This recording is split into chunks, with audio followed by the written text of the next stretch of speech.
सुबह का समय था। रेलवे स्टेशन पर रोज की तरह भीड़ थी। कोई भाग रहा था, कोई मोबाइल में डूबा था, तो कोई जिंदगी से हारा हुआ खड़ा था।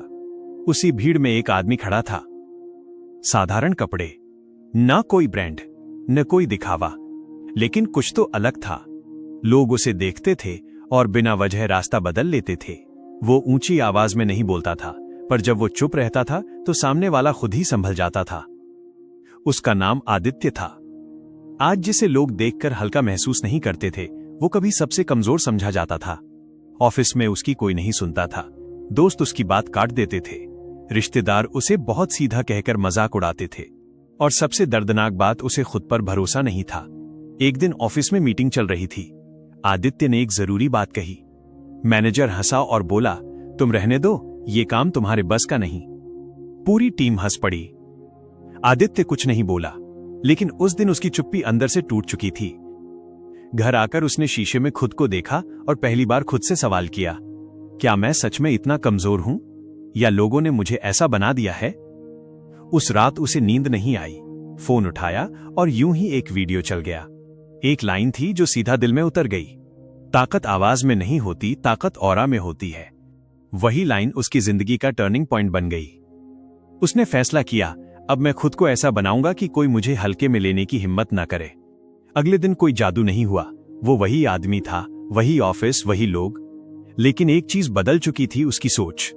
अब वो बेवजह मुस्कुराता नहीं था, हर बात पर सफाई नहीं देता था, हर किसी को खुश करने की कोशिश छोड़ चुका था। वो कम बोलने लगा, लेकिन जब बोलता तो सीधे और साफ। जब कोई उसे घूरता, वो नजर नहीं झुकाता था, न घूरता था, न डरता था, बस शांत रहता था। वो शांति लोगों को असहज करने लगी। कुछ दिनों बाद फिर वही सीन हुआ। मैनेजर ने कहा, यह काम तुमसे नहीं होगा। इस बार आदित्य चुप नहीं रहा। उसने शांत आवाज में कहा, अगर फेल हुआ तो जिम्मेदारी मेरी होगी, लेकिन कोशिश करने से आप मुझे नहीं रोक सकते। कमरे में सन्नाटा छा गया। उसी दिन से लोग उसकी बात काटने से पहले सोचने लगे। उसकी मौजूदगी भारी लगने लगी। वो बदला नहीं था, वो मजबूत हो चुका था। वो न चिल्लाता था, न खुद को साबित करता फिरता था। अब उसे किसी की मंजूरी की जरूरत नहीं थी। धीरे धीरे वही लोग जो उसे कमजोर समझते थे, अब उससे सलाह लेने लगे। जो मजाक उड़ाते थे, अब सम्मान से बात करने लगे। और जो नजरअंदाज करते थे, अब उसकी मौजूदगी महसूस करने लगे। आदित्य ने एक बात समझ ली थी, दुनिया आपको वैसा ही ट्रीट करती है जैसा आप खुद को मानते हो। जरूरत से ज्यादा अच्छाई लोगों को आपको दबाने की छूट देती है। और चुप्पी कमजोरी नहीं होती अगर उसमें आत्मविश्वास हो। ऑरा कपड़ों से नहीं बनता, ऑरा पैसे से नहीं बनता। ऑरा बनता है सेल्फ रिस्पेक्ट से, बाउंड्रीज से और डर छोड़ देने से। एक दिन वही ऑफिस, वही मीटिंग। इस बार मैनेजर ने कहा, इस प्रोजेक्ट की लीड आदित्य संभालेगा। आदित्य मुस्कुराया नहीं, उसने बस सिर हिलाया, क्योंकि अब उसे साबित करने की जरूरत नहीं थी।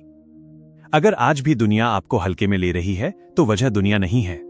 वजह यह है कि आपने खुद को कमजोर दिखाना बंद नहीं किया। आज नहीं बदले तो पूरी जिंदगी यही शिकायत करते रह जाओगे, लोग मुझे समझते नहीं। लेकिन जिस दिन ऑरा बन गया, उस दिन बिना बोले दुनिया समझने लगेगी। क्या आप